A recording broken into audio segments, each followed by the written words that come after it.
Welcome to TouchPoints TV. I'm Debbie Hauss, Editor-in-Chief of Retail TouchPoints, and I'm here with Dave Sikora, who's the CEO of Digby. Welcome, and thanks for joining us Thanks today. for having me. So we're here at shop.org in Denver, and we're going to talk about some topics around mobile, but first I thought maybe you could just give us a quick overview of Digby, and then we'll get into the meat of the discussion. So we are a software as a service company, and we have a mobile platform for helping retailers build out mobile storefronts and using location-based marketing, really engage with their customers when their customers come to the store. And it's we've been at it now for about 6 years. We've got some really great customers, companies like Cabela's and Bed Bath & Beyond and others.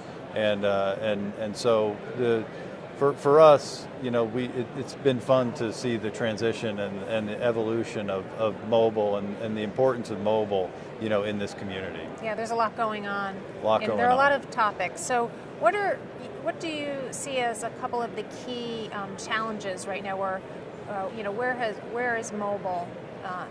Where has mobile progressed to at this point? Sure. Yeah. So when you really dial back, think back 3 years, 4 years ago, everyone was wondering, would people buy things from mobile devices, using mobile storefronts, and believe it or not, it wasn't clear. People said, "Wow, is that really going to happen?" And so that happened, and it accelerated, and that's really now in a bit of a maturation phase.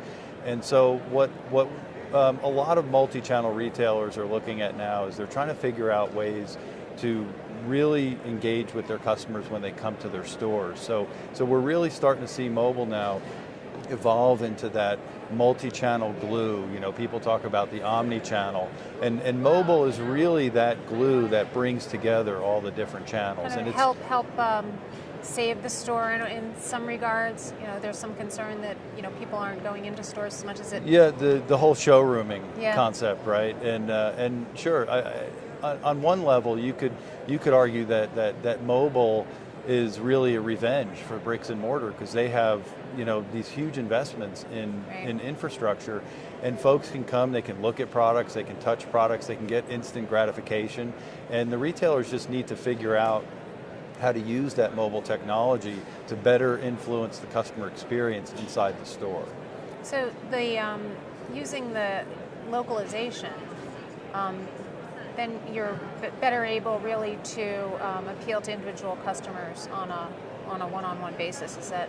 Well, that's right. So we now have the capability to provide the retailers with the knowledge that their best customers have just arrived in the store, and the ability to connect with those customers on a very personal level. So instead of sending a broadcast offer to everyone who comes into their store, they might be able to know who it is and send a specific offer based on that person's shopping patterns, their behaviors, the amount they usually buy when they come into the store. So with our, and it's not just our technology, but the emerging location-based technologies, there's a lot of really, really interesting things that we can now start delivering to retailers. So is one of the issues around who owns the ownership of the mobile strategy within a company? Is that one of the challenges that That's a really good question, and when again, getting back, you think about the evolution of mobile,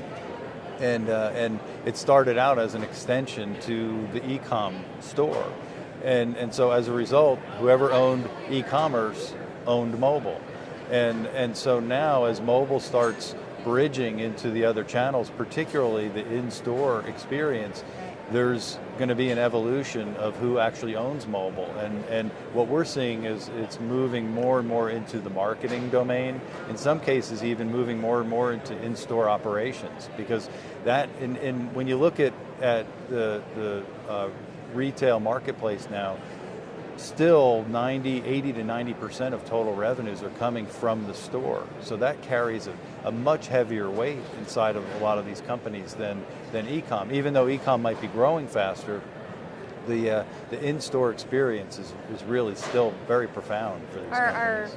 Are different parts of the business fighting over the ownership of We see that it depends on the retailer, but absolutely.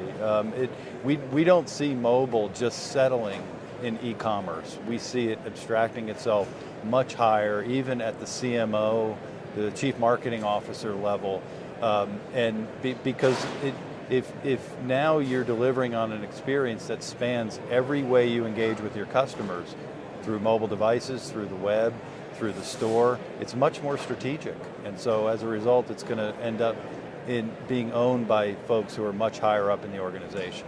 And further complicating the matter is the topic of mobile payment. What do you see as the primary challenges regarding that at this point? It's a great question, and we could spend hours talking about that. And there's so much hype around mobile payments, and the big challenge right now is you don't see consumers raising their hands and saying, I have so much pain. These credit cards, they just don't work for me anymore. They work great, they work beautifully. For us, and for our customers, one of the biggest challenges is how do we settle on use cases that are evolutionary and don't try and blow everything up? And so, I mean, you'll start seeing more and more retailers taking cash registers out and allowing for self-checkout through mobile devices. These things are going to take time, but we don't see the credit card going away anytime in the near term. Maybe, the device will be used as a way to make payments somewhere down the road, but it's going to take some time, and consumers have to embrace it and they have to adopt it. There's just not a lot of pain there right now. So, so do retailers need to think about, so how are we going to motivate shoppers to be more interested in using mobile, and is one of those ways around promotional offers and sending coupons? And I think so, and then it's incumbent on the brand and the retailer to deliver really good experiences, and I think delivering on offers and other kinds of engagement experiences. I mean, what we see that the brand, the retailer's rich app, the application that they build for the iPhone, Android, BlackBerry, other devices, that's their loyalty card. That's no more plastic loyalty card. So they're going to want their best customers to download their app. They're going to put as many business processes as possible inside of that app. Right. So are there any, before we conclude, I just want to find out, what's going on with Digby at the event this year. Are there any announcements that you want to share? Oh, sure, thanks. So we, as usual, we have a presence here. I have a team here. We have a booth, and we're meeting with some of our great customers and prospects. And we also made an announcement yesterday that Foxhead, sometimes known as Fox Racing, launched with our storefront platform. They launched a mobile storefront, and so we're real excited to have them as a customer, and excited to be able to launch that here at shop.org. Excellent. Well, thanks so much for joining us today, and good luck with the rest of the event. Thank you very much. And thanks to all of you for joining us on TouchPoints TV.